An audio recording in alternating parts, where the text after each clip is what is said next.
Tax बचाने का हो टेंशन या फिर पेचीदे टैक्स नियमों की उलझन, अटका हो रिफंड या मुश्किल में फंसा हो आपका रिटर्न। हर मुश्किल सवाल का आसान जवाब है टैक्स गुरु, जहां आप न सिर्फ अपना टैक्स बचाते हैं बल्कि हम टैक्स की उलझनों को सुलझाने के गुर भी आपको सिखाते हैं। नमस्कार, मैं हूं लक्ष्मण राय और अभी जो मैंने वादे किए उसे पूरा करने में आज हमारी मदद करेंगे जानी मानी टैक्स एक्सपर्ट गौरी चड्ढा। गौरी, आपका स्वागत है हमारे स्टूडियो में। और इस शो में बहुत कुछ रहने वाला है, इसलिए कहीं जाइएगा नहीं अगले आधे घंटे तक, क्योंकि हम बताएंगे 31 मार्च से पहले निपटा लेने होंगे वो कौन से जरूरी काम, वरना भरना पड़ेगा भारी जुर्माना। मार्च की सैलरी पर टैक्स कटौती का संकट, जानेंगे कैसे वापस पाएं कटी हुई सैलरी।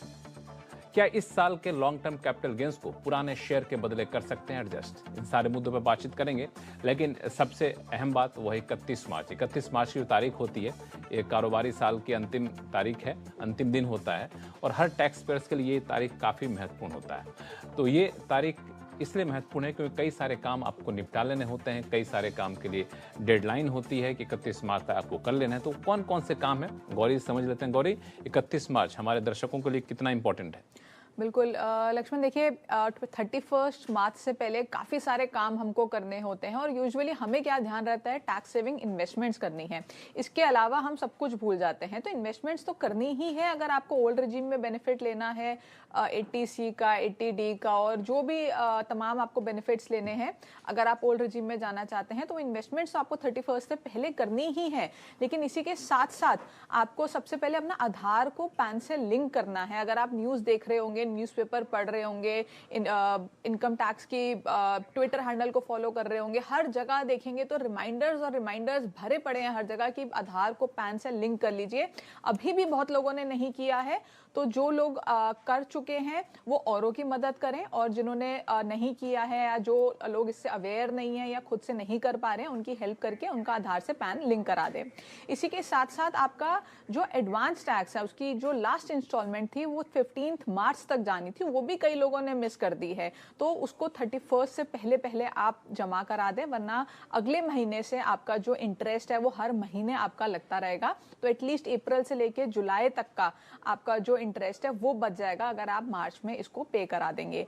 इसी के साथ साथ आपकी अपडेटेड रिटर्न आपने अगर फाइल नहीं की है और आपको करनी है अपडेटेड रिटर्न, तो आप उसको फाइल कीजिए। साथ में 12B एक फॉर्म होता है जो आपको अपने एम्प्लॉयर को सबमिट करना होता है। अगर आपने वो शुरू में नहीं किया, जब आपने जॉब चेंज की थी तब अगर आपने नहीं किया तो आप अब कर सकते हैं अगर आप करना चाहते हैं। अगर आप नहीं करना चाहते तो कोई दिक्कत नहीं, आपको 2 फॉर्म 16 मिलेंगे और उसके बेसिस पे आप अपनी रिटर्न भर देंगे। हालांकि बहुत सारी चीज़ें जिनको आपको करना है 31 मार्च से पहले, अगर आपने नहीं किया है तो, लेकिन अधिकांश चीज़ें जैसा गौरी बता रही, तो मुझे लग रहा था कि उन लोगों का ही बचा होगा जो थोड़े से सुस्त रहते हैं कि चलो तारीख नज़दीक आएगी तब हम कर लेंगे। लेकिन गौरी, ये जो पैन आधार लिंक का मामला है, इतना कॉम्प्लिकेटेड होता है क्या कि हर बार इनकम टैक्स को डेडलाइन एक्सटेंड करनी पड़ जाती है, या कई लोग नहीं भरते हैं, या फिर वैसे ही लोग बहुत एक्टिव नहीं रहते?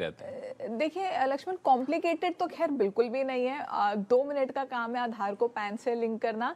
लेकिन हम इंडियंस की एक हैबिट बन चुकी है कि हम जब तक वो लास्ट डेट तक नहीं आती और वो पेनल्टी इम्पोज नहीं होती तब तक हम कोई काम नहीं करते। तो सरकार को ये करना पड़ रहा है। हालांकि हम देखते आ रहे हैं हर जैसे ही वो लास्ट डेट आती है, लास्ट डेट और बढ़ जाती है, लेकिन इस बार मुझे उम्मीद नहीं है। हालांकि कई सारे स्टेट्स के लिए कुछ एग्जम्पशन दिए गए, जम्मू कश्मीर जैसे स्टेट्स के लिए। बिल्कुल, वो एग्जम्पशन अलग है, लेकिन जब हम बाकी स्टेट्स की बात करते हैं तो उनके लिए तो कंपलसरी है। और ज्यादातर लोग जो इनकम टैक्स रिटर्न फाइल करते हैं, अपना ई वेरिफिकेशन करते हैं, वो कर भी चुके होंगे। लेकिन फिर भी बहुत सारे लोग हैं, मैं तो कहती हूँ, जो अभी तक नहीं कर पाए। हालांकि 31 मार्च एक और जो हमारे दर्शक हैं, सीनियर सिटीजन काफ़ी ज़्यादा होते हैं, उनके लिए भी प्रधानमंत्री व्यय वंदन योजना जो है उसके तहत जो आपको छूट मिलती है, और उसके लिए इन्वेस्टमेंट की आखिरी तारीख भी 31 मार्च होती है। तो पेनल्टी नहीं लगेगी, लेकिन इस तारीख का याद रखिएगा तो आप ज़्यादा टैक्स बचा पाएंगे इसके तहत निवेश करके। चलिए अब शुरू करते हैं सवाल जवाब का सिलसिला।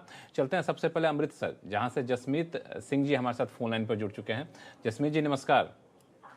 नमस्कार सर। नमस्कार लक्ष्मण जी। कैसे हैं आप? गौरी जी नमस्कार। ठीक है सर, ठीक है जी। बताएं टैक्स सर, मेरा क्या क्वेश्चन मदद करे है आपके? हाँ जी, हाँ। मेरा बेटा, उसकी उम्र 21 साल की है। तो उसे, वो एक स्टूडेंट है जी। अच्छा। उसे IIT जेईई में ऑल इंडिया रैंक 22nd लाने के लिए इंस्टीट्यूट की तरफ से 8 लाख रुपए का रिवॉर्ड मिला है जी। अरे वाह, बहुत बहुत बधाई हो पहले तो आपको और आपके बच्चे को। Thank you sir, thank you sir, thank you ji. और इस 8 लाख के रिवॉर्ड पे इंस्टीट्यूट में कोई TDS नहीं पाता है, और उसके अलावा इंस्टीट्यूट में पढ़ते हुए उसने अपने इंजीनियरिंग कॉलेज में पढ़ते हुए इंटर्नशिप पे उससे 3 लाख की इनकम हुई है, जिसके ऊपर कंपनी ने 10% टीडीएस काट के उसको दिया है।